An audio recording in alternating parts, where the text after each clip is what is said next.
Selamat pagi anak-anakku yang dikasihi oleh Tuhan, selamat pagi juga untuk Bapak Ibu Guru. Saya undang semuanya untuk boleh bangkit berdiri. Mari kita akan memulai ibadah kita hari ini. Ibadah hari ini dimulai dengan mengakui bahwa pertolongan kita datangnya dari Allah yang menjadikan langit dan bumi. Turunlah kiranya atas kita sekalian anugerah dari Allah Bapa, Allah Putra, dan Allah Roh Kudus. Amin.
Marilah kita mempersiapkan diri memasuki doa pembukaan.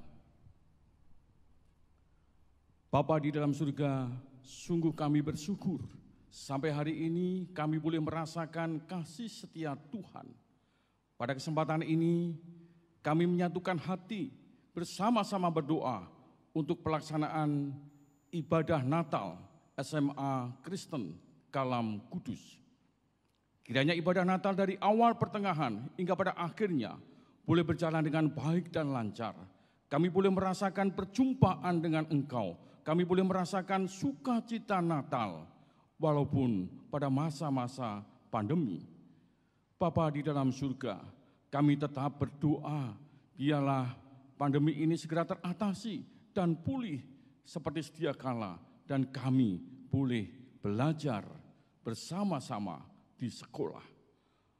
Doa, permohonan, dan ucapan syukur ini sepenuhnya kami serahkan ke dalam tangan kasih Tuhan Dalam nama Tuhan kami Yesus Kristus, kami telah berdoa. Amin.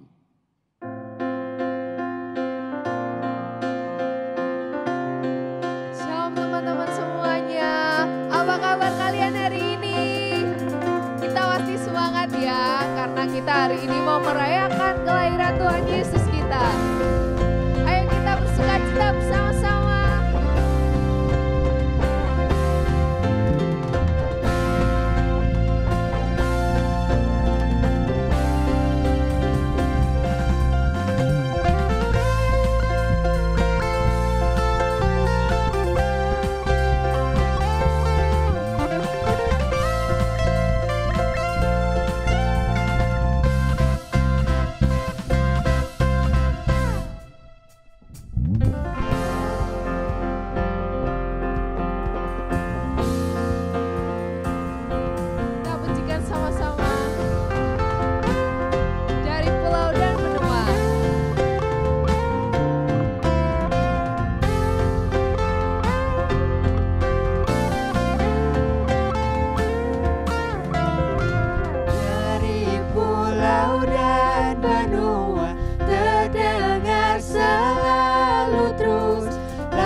Joy to the world.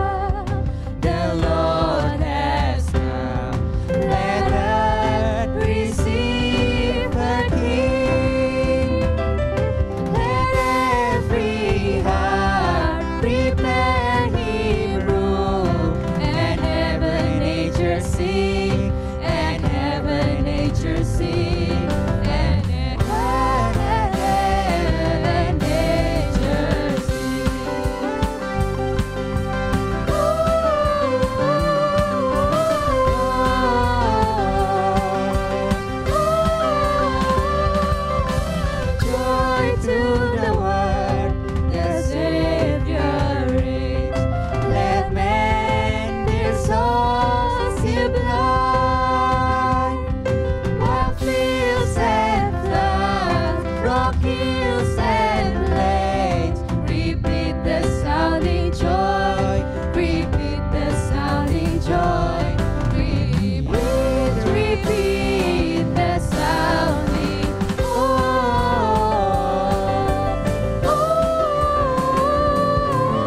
joy to the world, joy to the world.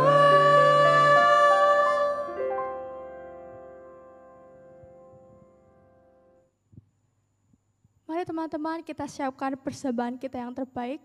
Jadi persembahan hari ini bisa melalui QR Code yang tersedia di bawah ini. Untuk mengiringi persembahan pada hari ini, mari kita pujikan Kita Surga Bergema.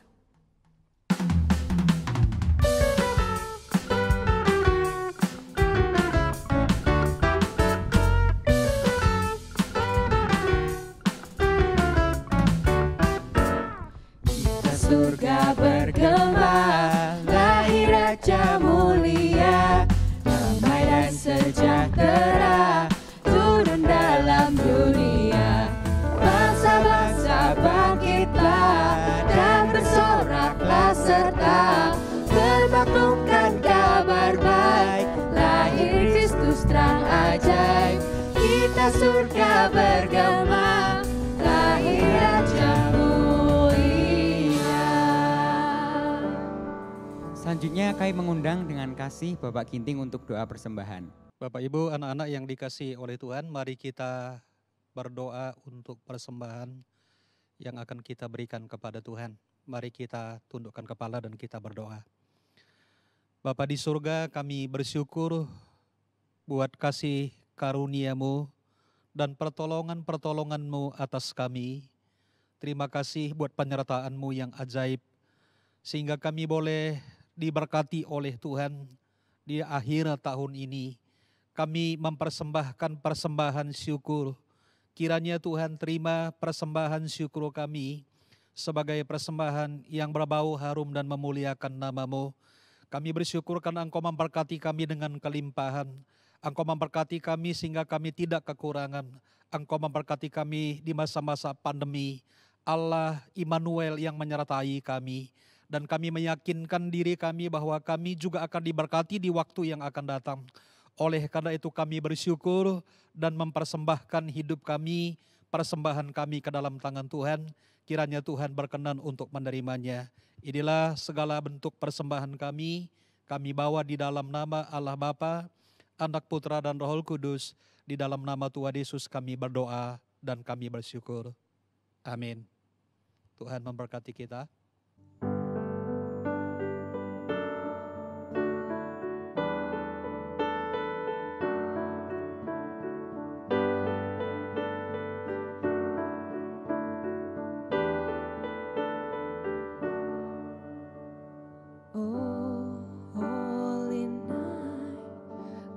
Stars are brightly shining. It is the night of our dear Savior's birth. Lonely the world is shade and never burning till He appeared in the soul. It's worth the trail of to weary road rejoices, for yonder breaks a new and glorious morn. Fall on your knees, oh voices, oh night divine, oh night when Christ was born, oh night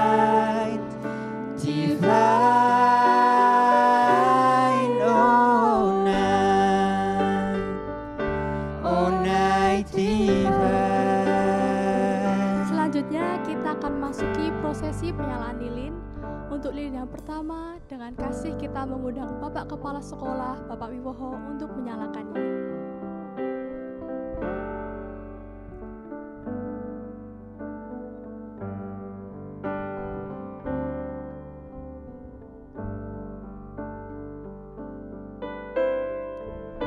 Lilin yang kedua, dengan kasih kami mengundang Ibu Agatha untuk menyalakannya.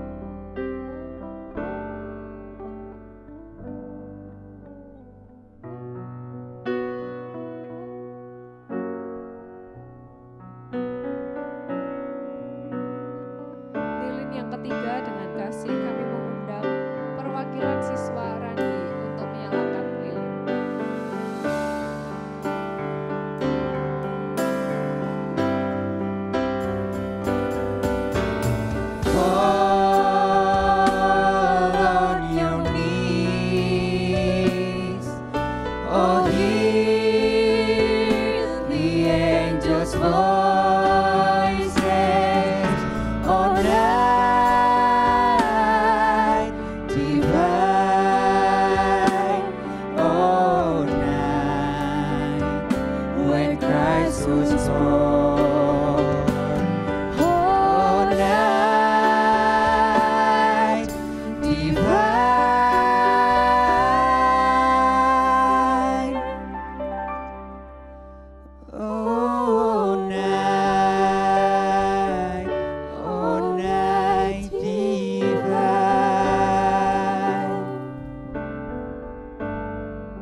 Bapa di surga, kami bersyukur Tuhan memberi kami kesempatan untuk mendengarkan firman-Mu.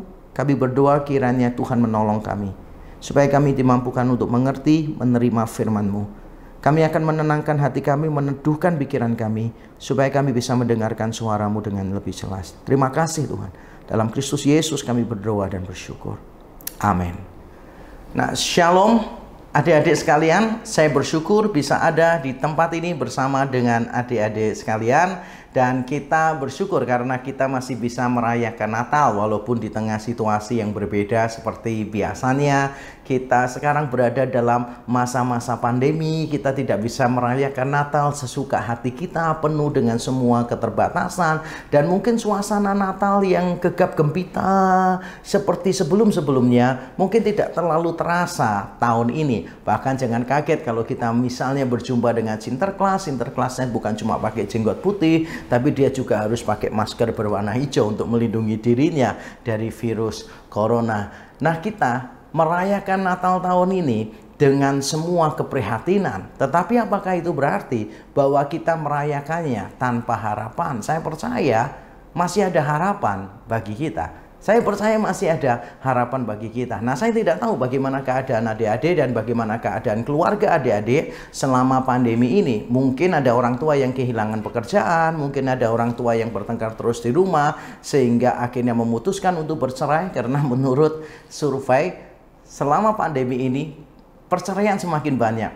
Karena biasanya sama-sama saling kerja tidak berjumpa, ketemu pun paling 2 jam dalam keadaan sudah sama-sama capek, malas bertengkar. Tapi karena masa pandemi, semuanya ada di rumah, work from home. Yang lebih parah adalah dua-duanya di PHK, tinggal di rumah yang sama, lalu banyak bertengkar. Saya tidak tahu bagaimana kita menghadapi masa pandemi ini, tetapi Natal kali ini akan memberitahu kita bahwa kita masih memiliki harapan. Dan saya mau memulai khotbah ini dengan satu kalimat. Kalimat ini bagus sekali karena saya sendiri yang membuat. Kalimatnya berbunyi demikian: keadaan yang benar-benar tanpa harapan adalah ketika seseorang kehilangan harapan. Ketika seseorang merasa dia telah kehilangan harapan, disitulah situasi yang benar-benar tanpa harapan. Saya suka berbagai macam cerita yang true stories, baik yang dimuat di dalam buku maupun dimuat di dalam film. Dan saya juga suka true stories yang berkaitan dengan survival, bagaimana orang bertahan hidup. Ada orang yang tertimbun oleh tanah longsor selama beberapa hari, dan mungkin bagi orang lain mungkin sudah akan putus asa dan menyerah. Tapi dia tidak. Dia berusaha sebisa mungkin melakukan apapun yang dia bisa supaya dia bisa bertahan hidup. Dan akhirnya ketika regu penolong datang, dia juga berhasil diselamatkan. Ada sebuah kapal milik Amerika yang tertabrak oleh kapal yang lain lalu tenggelam di dasar lautan. Nah, orang-orang yang ada di dalam kapal itu yang dalam keadaan tenggelam, mereka hanya bertahan hidup dari tabung oksigen yang masih mereka miliki. Tapi berapa lama mereka bertahan sementara mereka tidak bisa keluar dari kapal itu? Lalu ketika berita itu sampai dikirimkan regu penyelamat, dan regu penyelamat itu menyelam sampai ke dasar lautan pada waktu itu. Dan mereka berkomunikasi bukan dengan suara, berkomunikasi dengan ketukan, karena itu adalah bahasa isyarat mereka. Dan saudara tahu apa yang ditanyakan oleh orang yang ada di dalam kapal, yang sedang terperangkap di dalam kapal itu? Yang mereka tanyakan adalah ini: masih adakah harapan? Masih adakah harapan? Dan dari luar dijawab, masih ada harapan, kami mengupayakan yang terbaik. Dan pada akhirnya mereka berhasil diselamatkan. Saudara, ketika seseorang benar-benar merasa kalau dia sudah tidak punya harapan, disitulah dia benar-benar tidak punya harapan. Karena dengan memiliki harapan, orang akan masih mencoba. Tapi kalau tidak berpikir bahwa masih ada harapan, orang akan berhenti mencoba. Dan itulah yang terjadi. Orang yang merasa tidak punya harapan, orang itu benar-benar tidak punya harapan. Tapi menariknya di dalam Tuhan, walaupun kita seringkali merasa tidak ada harapan, Tuhan tetap menyediakan harapan bagi kita. Nah, hari ini kita akan belajar dari satu ayat. Saya bacakan ayat ini untuk kalian. Di dalam Yesaya pasal 9, ayat yang kedua dikatakan demikian: Engkau telah menimbulkan banyak sorak-sorak dan sukacita yang besar. Mereka telah bersukacita di hadapanmu, seperti sukacita di waktu panen, seperti orang bersorak-sorak di waktu membagi-bagi jarahan. Kalau di dalam terjemahan yang lebih hurufiah sesuai dengan teks asli Alkitab, by the way kalau kalian belum tahu, Alkitab Perjanjian Lama ditulis dalam bahasa Ibrani, mayoritas bahasa Ibrani, sebagian kecil bahasa Aramik. Nah, di dalam bagian ini sesuai teks Ibraninya sebetulnya bunyinya begini: Engkau telah memperbesar bangsa ini dan telah memperbanyak sukacita mereka. Apa maksud dari janji Tuhan ini? Saudara, pada waktu itu penduduk Naftali dan Zebulon sedang berada di dalam dominasi bangsa lain, yaitu bangsa Asyur. Dan bangsa Asyur adalah penjajah yang luar biasa sadis. Kalau kita membaca buku-buku kuno, melihat peninggalan-peninggalan arkeologis tentang mereka, kita ngeri melihatnya. Mereka terbiasa misalnya menguliti tawanan hidup-hidup. Mereka terbiasa misalnya menjadikan perempuan hamil sebagai taruhan. Mereka bertaruh anaknya laki atau perempuan, lalu perutnya dibuka. Aduh, sadis banget. Lalu bayinya diambil dan dilemparkan di tembok kota. Sangat sadis sekali.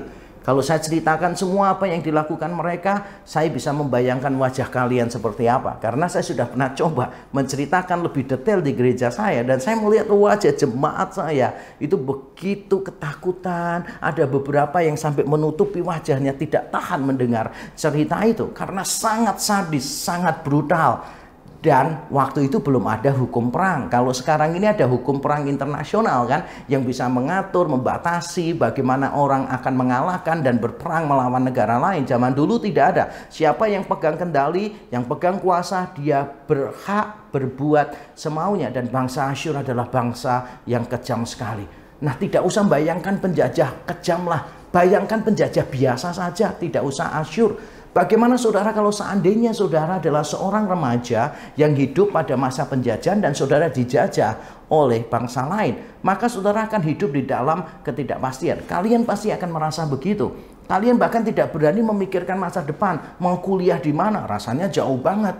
Bisa hidup saja sudah lumayan mungkin. Bisa makan saja mungkin sudah lumayan. Bayangkan seandainya kalian sedang naksir satu cewek. Ternyata cewek itu ditangkap oleh penjajah dan dijadikan istri. Padahal masih remaja. Siapa yang peduli, namanya aja penjajah kok.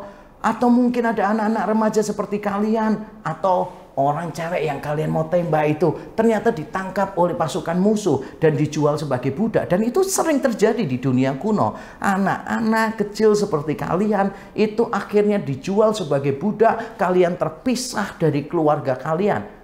Nah, bagaimana dengan orang tua kalian? Nah, bayangkan orang tua kalian itu kalau panen misalnya.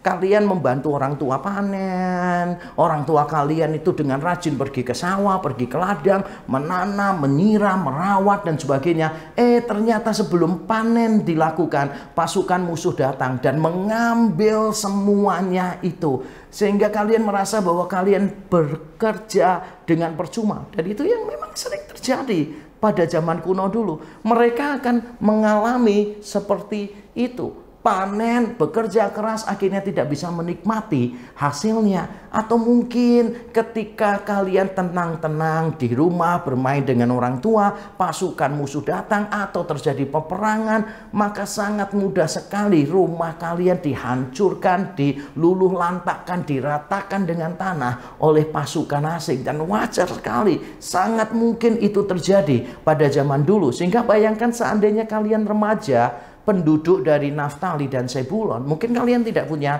harapan. Saya yakin keadaan kalian sekarang, seberat apapun keadaan kalian, kalian masih punya pemikiran untuk berharap. Nanti kuliah mau kemana, atau kalaupun tidak kerja di mana.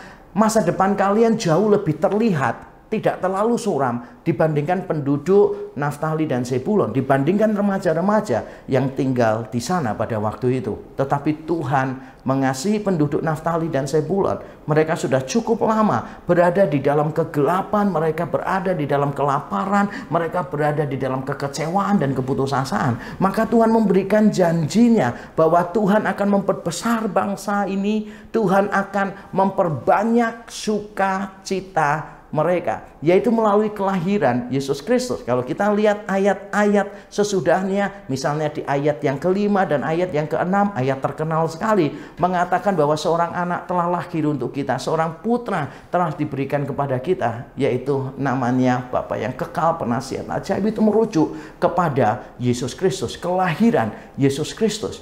Allah menjanjikan pemulihan kepada penduduk Naftali dan penduduk Zebulon, dan mereka digambarkan sukacitanya itu seperti sukacita panen dan sukacita menang perang, mengambil jarahan milik bangsa lain. Nah, kita mungkin tidak terbiasa dengan gambaran ini karena mungkin tidak ada orang tua kita yang menjadi petani. Mungkin ada, saya tidak tahu, tapi biasanya anak sekarang itu jaranglah kenal dunia-dunia yang semacam itu. Anak saya aja dulu waktu kecil ketemu dengan ayam, excitednya luar biasa, wajahnya itu kayak bertemu dengan malaikat Tuhan begitu kan, senengnya luar biasa. Sampai saya kasih tahu, jangan terlalu seneng, ini ayam bukan dinosaurus, biasa saja. Anak-anak bahkan mungkin tidak pernah melihat ayam yang hidup, nggak pernah melihat ayam yang hidup. Kalau saya, kalau orang tua kalian, wah apalagi kalau tinggalnya di kampung, jangankan melihat ayam hidup, menginjak tai ayam aja udah sehari-hari karena dulu nggak pakai sandal pergi kemana-mana. Makanya kita ini paling ngerti, orang-orang tua itu paling ngerti itu peribahasa panas-panas tahi ayam, karena ketika jalan nggak pakai sandal tiba-tiba rasa anget-anget gitu, agak lengket gitu, rasa aduh ini pasti tahi ayam ini gitu kan. Dan bodohnya orang Indonesia plus 62, penduduk 62 adalah termasuk saya kan gitu, termasuk saya, ketika rasakan kayak lengket, panas-panas gitu, kemudian diambil gini dan dicium, aduh, ketika saya besar dan saya merenungkan itu bodoh banget dan menjijikan banget. Itu kebodohan, tapi bodohnya berjemaah gitu. Semua orang di Indonesia tanpa pelajaran, tidak ada kurikulumnya, semua melakukan kebodohan yang sama. Saya dari keluarga yang tinggal di kampung, dan kampung saya dulu juga kampung yang sangat terpencil sekali. Saya juga berapa kali pernah tinggal di desa untuk mission trip dan sebagainya, sehingga saya tahu bagaimana susahnya orang yang menjadi petani dan peladang. Mereka harus sabar mengandalkan alam, menunggu sekian lama dengan semua usaha keras mereka.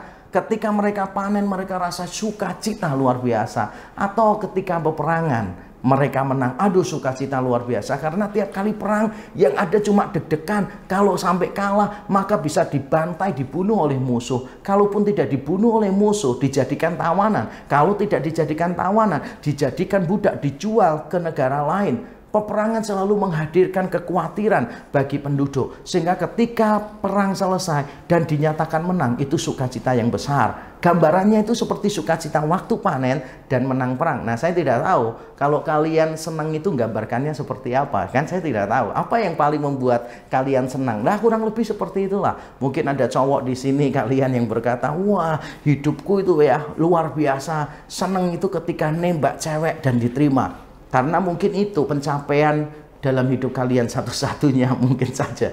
Atau mungkin kalian menang lomba tertentu misalnya, yang peminatnya tidak terlalu banyak sehingga kalian kemungkinan menangnya lebih besar gitu. Maka kalian mencapai itu dan merasa senang. Ya gambarkanlah seperti itu. Intinya adalah di momen Natal ini, apapun keadaan kita, mungkin kita terpuruk seperti penduduk Naftali dan Zebulon.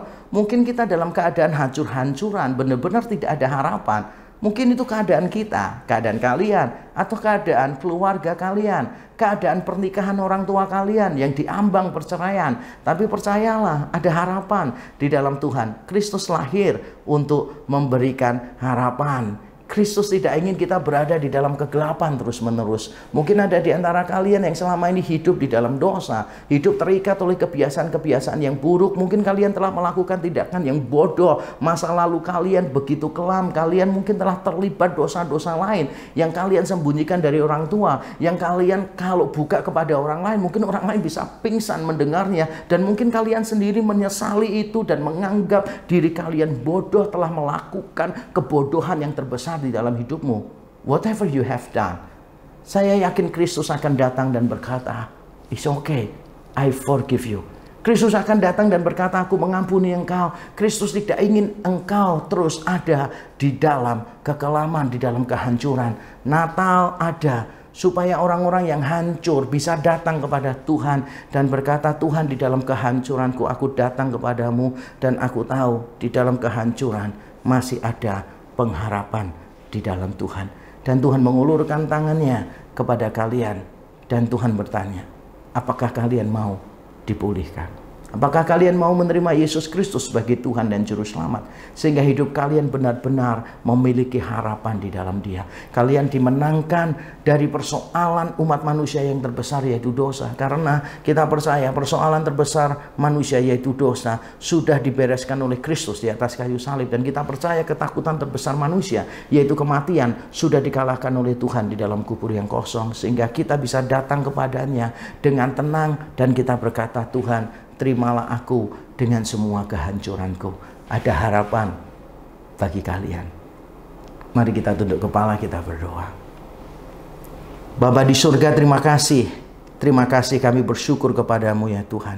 Kiranya Tuhan menolong kami bukan cuma untuk mendengar dan mengerti firman-Mu, tapi supaya kami menerima firman-Mu dengan lemah lembut dan supaya kami benar-benar ditolong Tuhan untuk melakukannya. Kami benar-benar bisa meletakkan pengharapan kami kepada Tuhan. Natal adalah tentang pengharapan bagi yang mengalami kehancuran, kekecewaan, kepahitan di dalam hidup. Dan kami adalah orang-orang seperti itu. Kami datang kepadamu karena Engkau lebih dulu mengundang kami. Dan kami percaya Tuhan akan memulihkan kami. Terima kasih Tuhan. Di dalam Kristus Yesus Tuhan, kami berdoa dan kami mengucap syukur. Amin.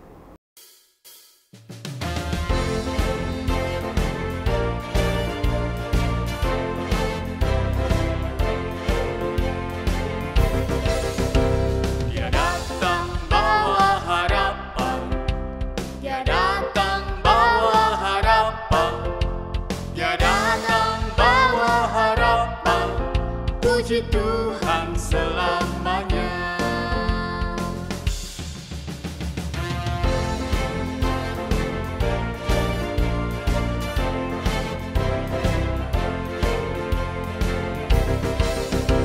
Dia datang membawa damai.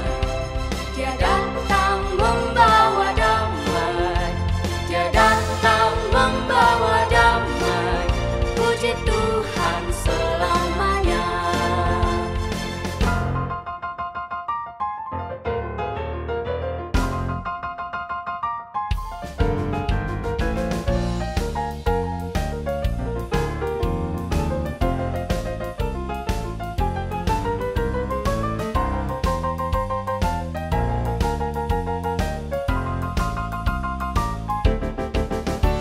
Dia datang beri sukacita.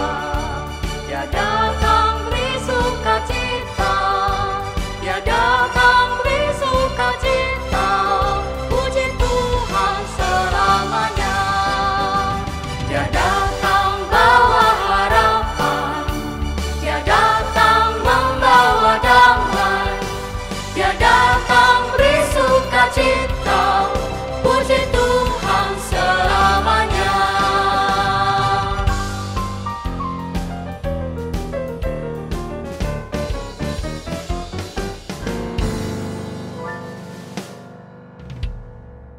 Bapak Ibu serta anak-anakku, mari kita akan akhiri pertemuan kita dan kita menyerahkan ucapan syukur kita untuk ibadah dan perayaan Natal siswa. Akhirnya ya Tuhan, kami bersyukur jikalau seluruh rangkaian acara Natal kami boleh berjalan dengan baik. Terlebih ya Tuhan, firman-Mu boleh diberitakan dan kami boleh menerima kebenaran ini, mulai menguatkan iman kami. Di tengah-tengah kelelahan dan ketidakberdayaan kami, Engkaulah Tuhan, satu-satunya sumber pengharapan kami. Terima kasih ya Tuhan. Bapak Ibu serta anak-anakku yang dikasihi oleh Tuhan, Tuhan memberkati engkau dan melindungi engkau. Tuhan menyinari engkau dengan wajah-Nya dan memberi engkau kasih karunia. Tuhan menghadapkan wajah-Nya kepadamu dan memberi engkau damai sejahtera, mulai dari hari ini sampai selama-lamanya. Amin.